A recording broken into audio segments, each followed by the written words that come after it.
Okay, welcome back to the channel, guys. Boss Juvin here. Today we are tackling a very common Epson issue. Your documents are printing with blurry text, double vision, or weird horizontal lines running across the page. Now, a lot of people think this means their printer is broken or clogged, but before you waste ink on deep cleaning, check this one setting first. Let's jump into our Windows settings and then find our printers list here under Bluetooth and devices, printers and scanners, and my printers Epson L3210 series. So click on your Epson model under printers and scanners, Epson L3210, and open up Printing Preferences.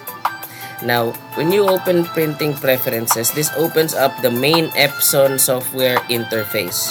Now, navigate over to the More Options tab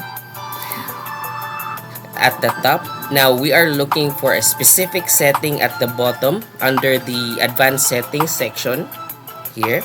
Right here, you will see Bidirectional Printing.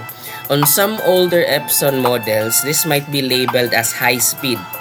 By default, Epson leaves this check so the printhead sprays ink moving both left and right. If your printhead is even slightly out of alignment, it causes that blurry overlapping text. Uncheck this box, hit apply.